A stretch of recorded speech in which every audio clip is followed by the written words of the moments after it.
at Cutera, as device manufacturers, we're selling devices that are going to change patients' lives. I know we had a young athlete and he actually suffered with acne all over his back and shoulders. He was a semi-professional rugby player. Every time on his way to training was looking to try and get changed in a different part of the dressing room because he was so sensitive and conscious of this acne on his back and shoulders. 3 treatments within 4 months, completely clear. We're 12 months post final treatment, still completely clear. So a life-changing result. We actually read about a patient who chose to make an excuse and not go to her brother's wedding because she'd suffered with a breakout. So understanding the impact conditions like acne can have on somebody is really important, I think. There's people who've come back where we've said, we don't think the time's right, and they've bought other devices. And they've said, one thing that really stood out to me is when you turn around to me and said, I don't think this device is right for you right now. I've never been told that by somebody who ultimately is here to sell.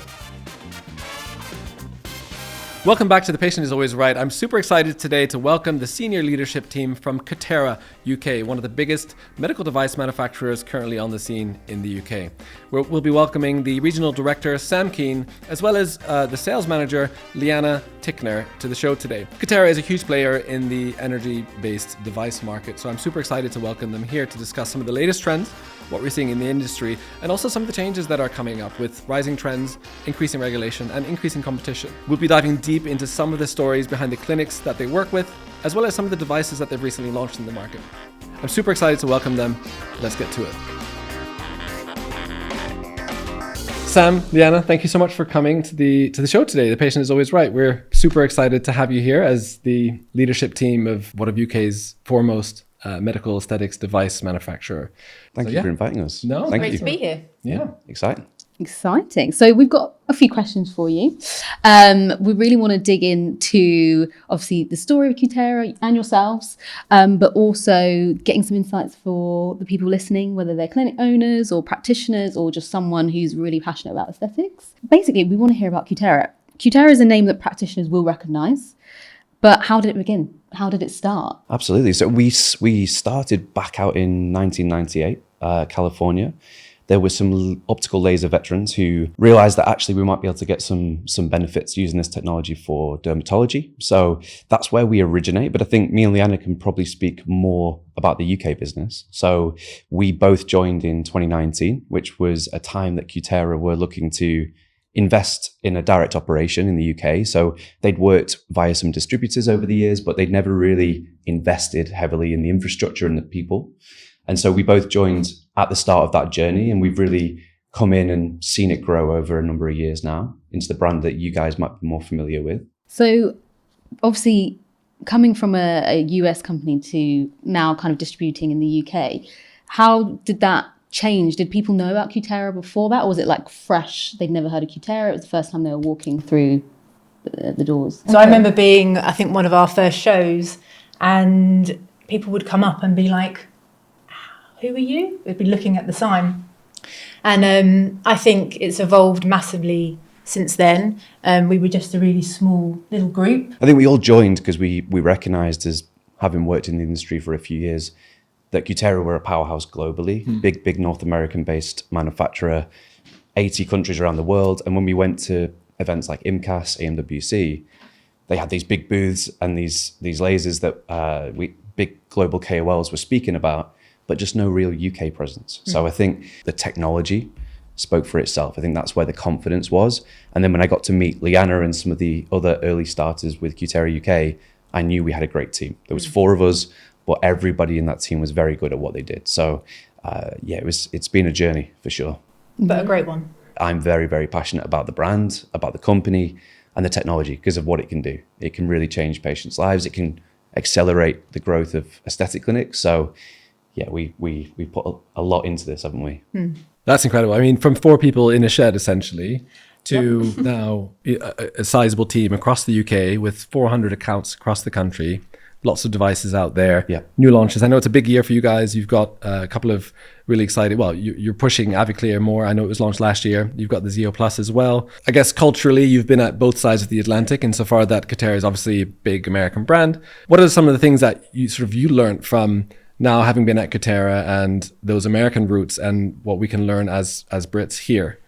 Yeah, absolutely. So I'll tell you a story of when I first started with the company. So I flew out to Barcelona for one of their big global user meetings, and very nervous, hadn't met anybody, a lot of online calls at the time.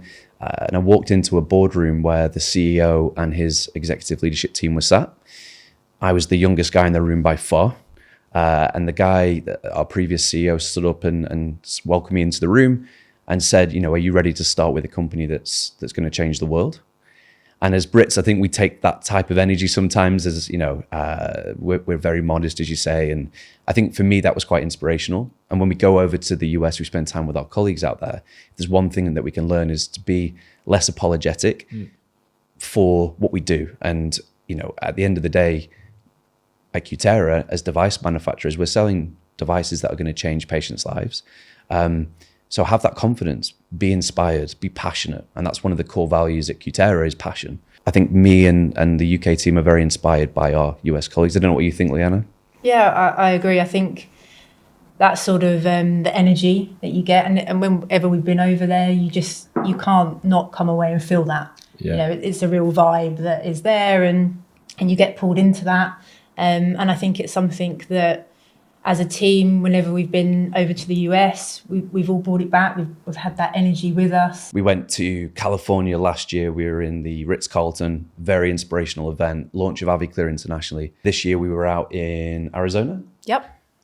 But we come back and for those 3-4 months, we're all talking with American accents. We're all pumped. Let's go. I think that's what they do very well. Yeah, and I guess if you're passionate and you're coming at it with confidence and energy and you're inspired and you actually come from a place of wanting to have an impact in the world, change people's lives, help clinicians do the same, then ultimately you end up projecting that onto the clinics you're working with, and that helps them sort of buy into that vision and also project that confidence when they are having conversations with patients ultimately. That's ultimately what we're here to do, is transfer that passion we have and hopefully make it and explain it in a way that can also capture the imagination of those people who are looking to bring in technology to their clinic. Yep. We've all been in either roles or positions before where we're trying to sell something that we don't truly believe in. People pick up on that. People don't believe you. And so the upside of working for a brand like Cutera with those new to market innovations year in, year out, as you mentioned before, we're lucky to have that.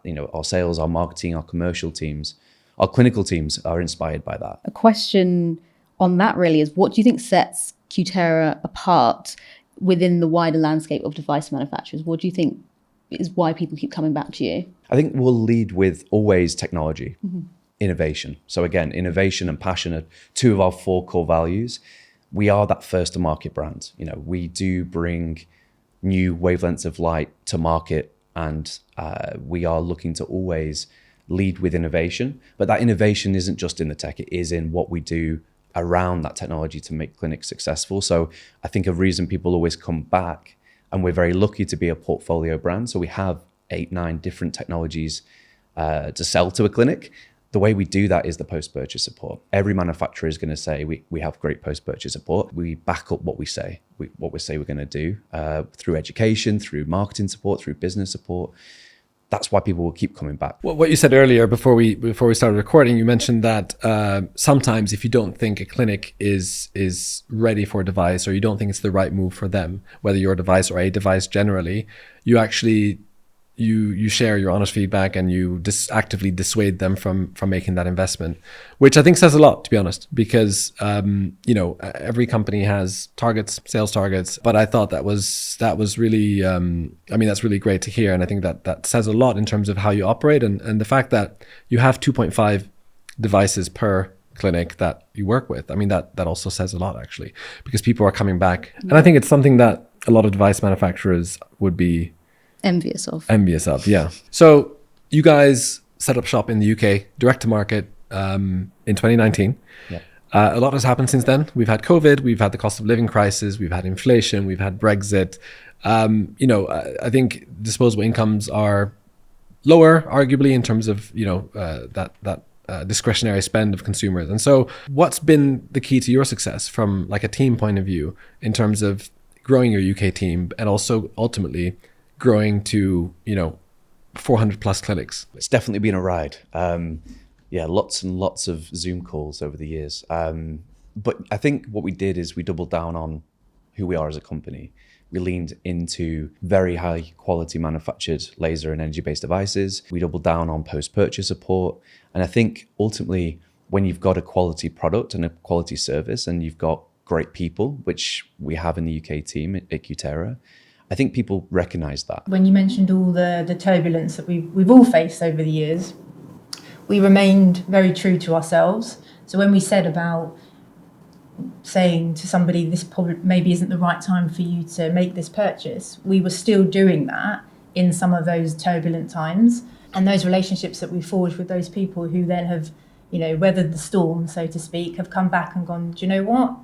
I trust you guys. We never want to force someone into purchasing something that isn't the right thing for them. But I truly believe that everyone in our team feels very passionately about having a supportive role and making sure that we guide people through that. There's people who've come back where we've said, we don't think the time's right. And they've bought other devices. And they've said, one thing that really stood out to me is when you turn around to me and said, I don't think this device is right for you right now. I've never been told that by somebody who ultimately is here to sell. I think as a manufacturer, what I'd always say is that it's on a brand like Cutera to ensure that we have a fantastic support network post-purchase for you, that we're putting on educational events, we're putting on advanced user meetings, we're putting on new starter trainings, because clinics will have people come through, they need to get them trained. It's always on the clinic to make use of that as well. I think that's something I'd always recommend to any practices, that the tools are there. If you partner with the right company, you can see for yourself, they have all of these great things that I can take advantage of. Take advantage of them. What do clinics often underestimate when it comes to investing in new technology? And what are some of the mistakes you see happening when they're trying to market a new device? I think underestimating just how difficult it actually can be to set up a business, run a business. You've got staff, all the growing pains that come with that. And I think that people maybe haven't looked at some of those things that will come along, or things that they haven't accounted for. Just having a basic business plan, a short-term goal, long-term goals, how are you going to achieve them, what devices you might be bringing in, when you might need new staff. I think we've all probably experienced it can be difficult to get the right staff.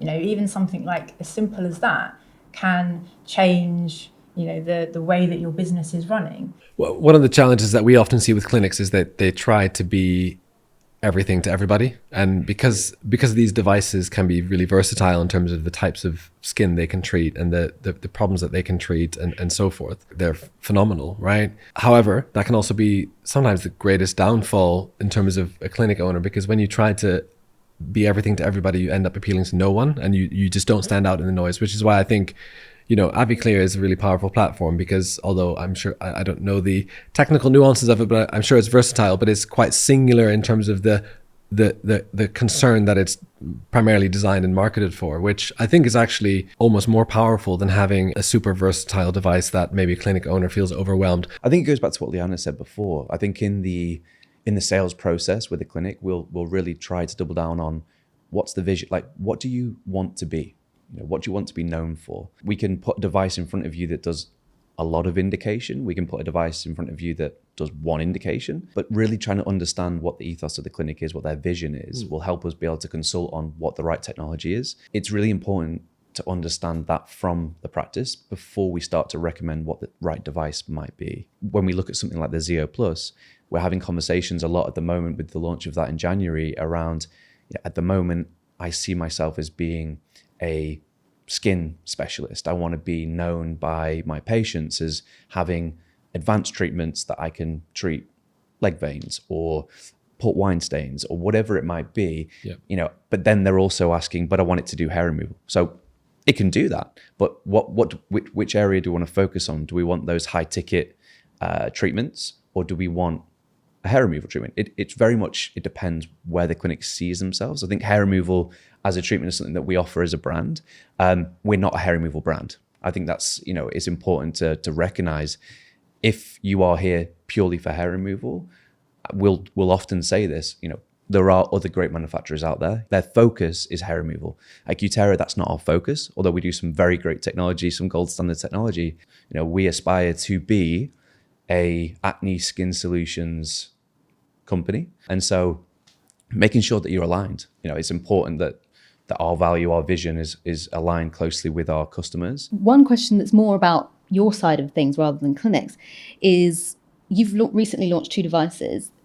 Obviously from 2019, that probably looks quite different now. What does that landscape look like? How was it launching 2 devices in, as you put it, quite a difficult time? That's the upside of working for a brand like Cutera. They've always been known to bring new product quite regularly to market.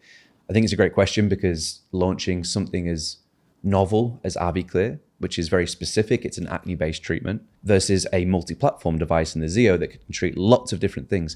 It requires slightly different strategies there. Yeah. A lot of it just comes down to making sure, again, that we're working with the right clinics. AviClear is a phenomenal game-changing technology, but we've been in a limited commercial release all through 2024.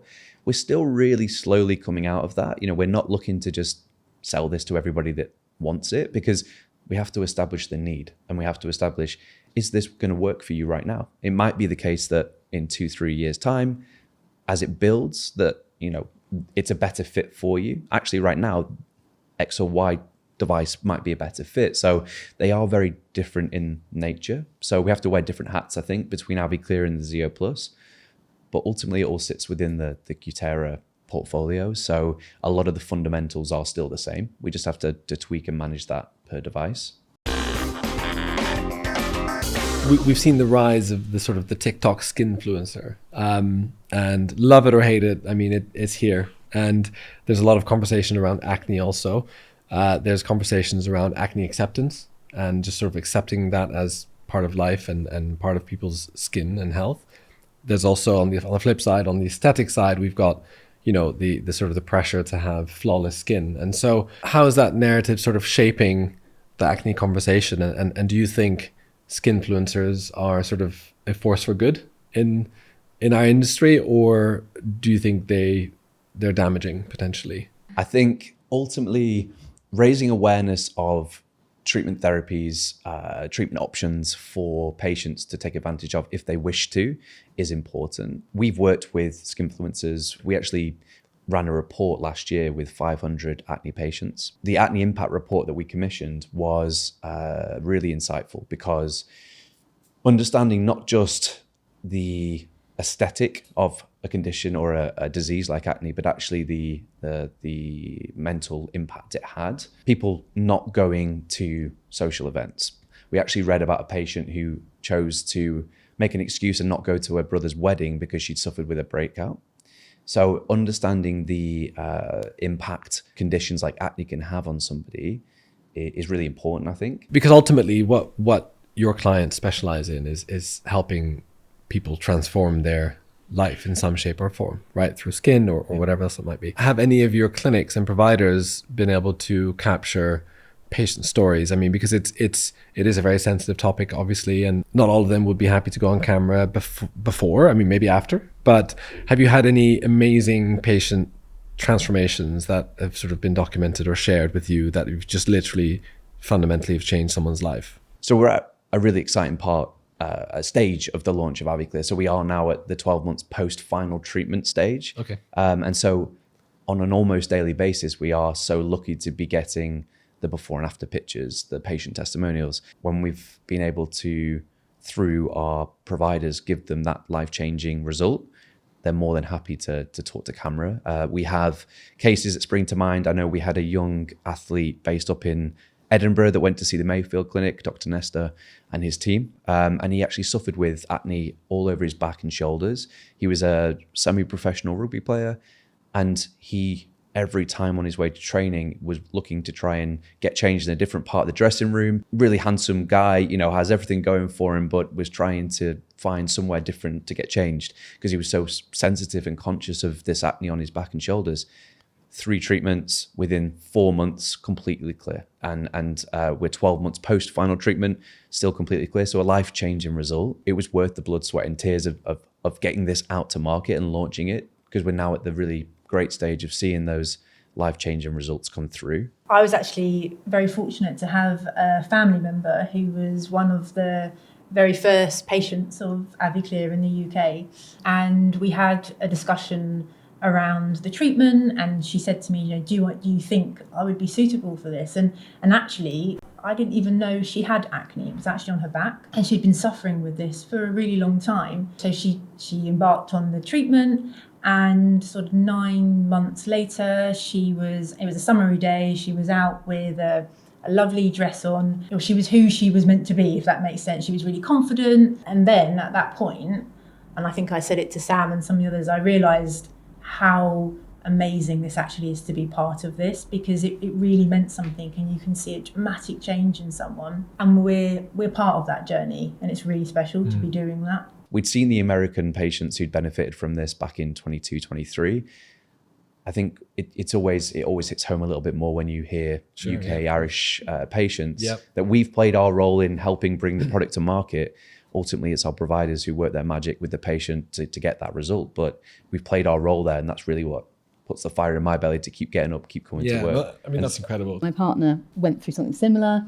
He had acne as a child, went on Accutane, and then for a long period of time didn't have any sort of acne, and then it all came back, I think, due to stress after we had our daughter. And he was put on an NHS waiting list for 18 months. And in the end had to go private because there was no other choice. And I was speaking to him about AviClear when you first started launching it. And he was like, if this were an opportunity then, I would have taken it with both hands. So having something like AviClear can actually, for an adult in particular, be a life-changing option. I think dermatologists wouldn't mind me saying that. I think we speak to a lot in the UK.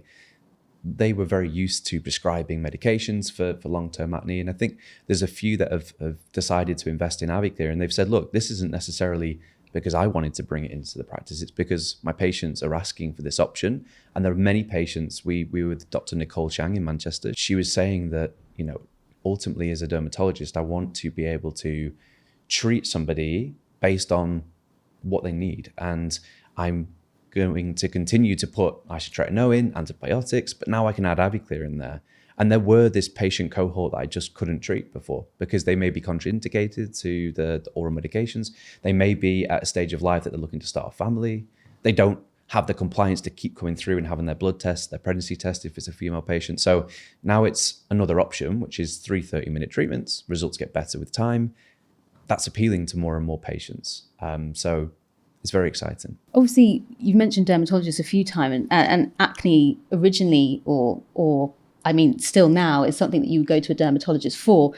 Obviously, being in the aesthetic space, how have you been able to sort of tread that? Have you had a lot of aesthetic clinics wanting AviClear, but maybe they're not quite the right fit? Are you very specific about where that device goes? Yeah, that's a great question. And yes, so again, we talked about sometimes saying no to clinics around different technologies that we have. With AviClear, I think personally, my personal opinion is that a dermatologist is usually the best placed professional to give advice around acne. They are technically the only people in the UK who can prescribe isotretinoin. Mm-hmm. I think what AviClear does, though, it does open it up to aesthetic clinics, because if we work well with our dermatologist providers, we've had some great feedback from many of our UK providers in the first year of launch around sensitivities around acne. This has now become a viable treatment for aesthetic clinics. But again, it was very much the early days building that integration, that post-purchase program, by working hand in hand with super experienced dermatologists who know acne through and through. They're the first to say to me, look, we get it. As a manufacturer, you've got something here that is designed to be safe to use on all skin types. The device is very, very ergonomic. It's super easy to deliver the treatment.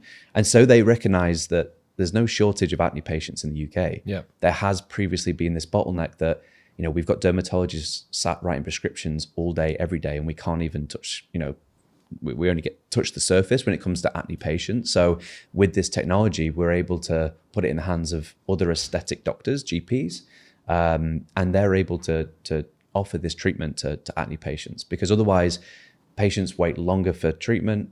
They suffer for longer. They then suffer with scarring. Their scarring will get worse the longer they suffer. So yeah, to answer the question, I think we were very selective with working with very experienced dermatologists in those first 6 to 12 months, because they helped us understand how do we ensure the integrity of this treatment going forwards. If we put it in the wrong hands, it will only mean that we're we won't be able to offer the same level of patient care that's needed with acne. And you mentioned it about the scarring. Is that something you considered as well? So obviously having providers that are able to treat post acne, because that's a big part of it. Like you clear your skin and then you realize there's scarring, and that's actually hard in itself to eradicate. A lot of the times you can't completely get rid of scarring, but is that something you considered as well, like making sure that practitioners were able to kind of treat both? Yeah, absolutely. So at Cutera, we were very focused on working with providers that could offer the full acne treatment journey, because AviClear is very good at stopping the acne. We're targeting the sebaceous gland. We're going to stop that active acne. Afterwards, most acne patients are going to have some post-inflammatory erythema, some redness, some red marks left by the acne, but potentially some scarring as well. So some pitted acne scarring, different types of scarring left by particularly moderate, severe acne patients. So if we're not able to take them through the full journey, we're going to have some dissatisfied patients, because they're coming in to, yes, treat my acne, but they want better skin. They want healthier skin. They don't want the redness left behind. They don't want the scarring and the texture concerns that they'll have. So being able to open up that bottleneck of access to long-term acne treatment with AviClear is one thing. But for Cutera, we have great technologies that also treat the after effects of acne. We don't have to talk about AviClear in particular, but have there been any sort of standout clinics in your journey at Cutera so far that have really like sort of stuck in your mind? I think one clinic in particular that stands out to me, sorry I'm interrupting, is Dr. Rishi and Tatiana, because I think there's quite a big success story there. Yeah, absolutely. So we were lucky to work with them from back in 2019 when we first came to market in the UK. And so they came on board with our XLV Plus, which is our specialist skin and vascular device. They had a lot of devices from lots of different manufacturers. I know they were KOLs for a number of different global brands, and they were very specific in, we just need a great vascular laser. And we've heard from our colleagues that XLV Plus is the one that you guys do that we want.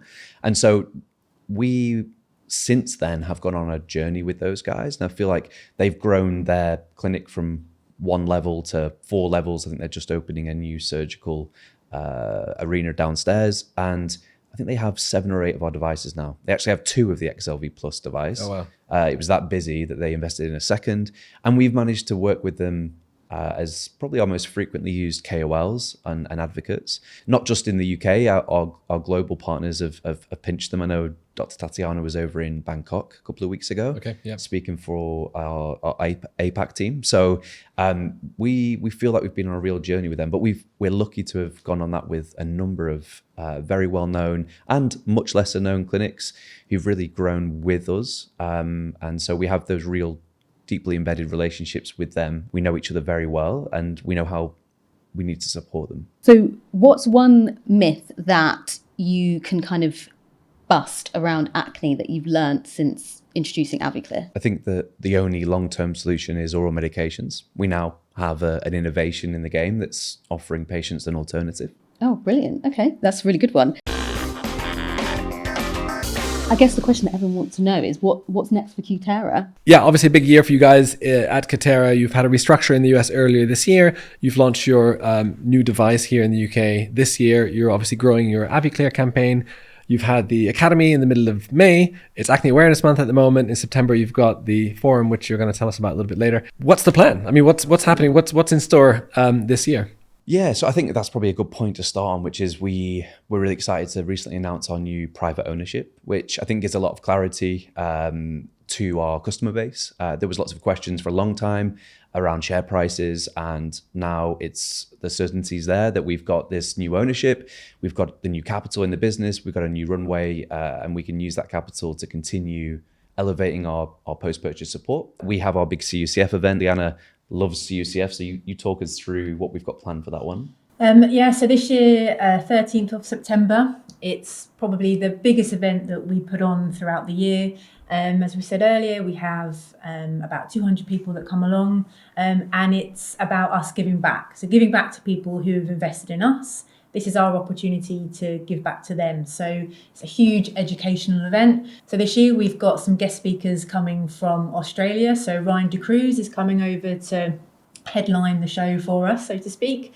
But really it's about our clients and people who are new to Cutera coming together, learning from their peers, understanding more in depth into the treatments. And it's just a really exciting time to get everybody together. It's just a celebration of all of those providers out there using our technology and pushing the boundaries and getting those sorts of results that ultimately that's what we're here to do is to transform patient lives. So super excited for CUCF. Economically, we're in a very uncertain time, especially in the UK.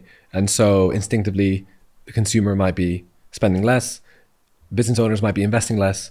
Other people are going to be doubling down and investing more and seeing it as an opportunity. Why are some of your customers and prospects that you're speaking to choosing now as the time to invest in a new device? I think the reason why some clinics are still choosing to invest, despite the macroeconomics, is that they are looking to really, distinguish themselves, differentiate themselves from potentially their competition, maybe other clinics in their local area. They're really looking to lean into their vision. They know, I want to be perceived and I want to be known as a specialist in skin, acne, whatever that might be. And so I think that's the driving motivator to go, now is the time to ensure that I strengthen my business by offering new treatment options. I can acquisition new patients. I can help retain some of my existing patients. I don't want to see them go somewhere else to have this treatment. There's an opportunity for us to invest. And I think ultimately remembering that, yes, there's an investment that's required to bring in any type of energy-based device, but it's all about seeing the revenue coming back in. That's where the opportunity is. So for those clinics that see it very much as one-way revenue, coming out of the business, I'd always say the whole concept here is that we're generating that revenue back in. So there's that growth opportunity there. So clinics that share that vision like we do, which is we want to be innovators, we want to be at the forefront of the market. Those clinics that also want to be the best at what they do, they want to offer their patients those treatments first. That's who we're speaking to. And with that, I think people are a lot more savvy about where they're spending money. So when we're talking about the right time to invest, with your clients who are looking for quality treatments, where they're going to spend their money, if you're not investing in those things, then they are going to find somewhere to go. So we talked about how people are able to research treatments and the latest innovations. So they're going to look for the value in their money. Where are they going to spend their money? So I think if there's an opportunity for you to look at investing something into your business, likewise, your clients are going to do the same. So one of the questions that we get, or one of the points, that we get from clinics that they struggle with is pricing and essentially charging what they're worth. Do you set a price as a manufacturer, or do you give advice around that generally? Yeah, we definitely give advice, but it's always just recommended pricing. There's so many variables, location, what patient profile are we attracting into the clinic. Ultimately, I would always encourage to make sure that you're leaning into your own brand, your own reputation. With stronger brands and stronger reputations, there's the ability to charge more. And what's the commercial strategy? Are we seeing volume of patients? Are we looking for the right type of patients? So yes, there's recommended pricing, but there's so many variables that go into a price point. Yeah, I mean, touching on brand, I guess that's something that we talk about at Ignite, and it's sort of the core of what we do. Absolutely. And if you have a strong brand and a strong brand message, you can essentially at some point, maybe not straight away, but eventually charge what you're worth, if you like. Yeah, strong brand builds trust, familiarity. It builds, safety and confidence, and ultimately that will allow you to build pricing power. So and that's what the patient's paying for. Yeah. We speak to practice owners all the time, and they're very clued up on who is my profile patient, who do I want to be in the consult room. These people, they don't value the experience of coming to the clinic. They don't value my experience and my background and the safety profile that I add, and ultimately the level of result that we can offer them as a clinic because of the technology that we use. Then they're not the patient for me. We do have one last question, which we always ask. About to say, do you want to do the honors or should I? I think as this is, I've done a lot of talking, you can take the honors, basically. Okay, so is the patient always right? Ooh, you left the best till last. No. Okay. I think there's a lot of information out there these days. I think the value is in the professionals. And once they've had that consultation, once they've had that time with a professional, I think it's up to them whether they are going to take that advice on board or not. So, Leighannah, I don't know what you think. I'm going to say no as well, but that's based on, I think there's a minefield of information out there for people, and they might come with an idea of what they want and what's right for them. And then, as Sam said, you'll meet a professional who will guide you through lots of other options. So your initial, what you thought you were going to have, might actually not be right for you. So in that sense of the word, no. Fair enough. I think you answered that very well, very diplomatic. And I'm not meant to say if I agree or not, but I agree. But thank you so much for joining us. It's been enlightening. And yeah, hopefully we can have you on soon when you have a new device to chat about. Yeah, we'll wheel it into the studio. Yeah, bring it with you. Absolutely, yeah. We'll get our service engineers delivering it. That's fine. Brilliant. Thank you. Love hearing the real stories behind the aesthetics, medical and dental industries? Make sure you follow us on Instagram and TikTok at The Patient Is Always Right for exclusive content. You can listen on Spotify, Apple Podcasts, or wherever you get your podcasts. And don't forget to watch the full episodes on YouTube. Hit follow, subscribe, and stay tuned.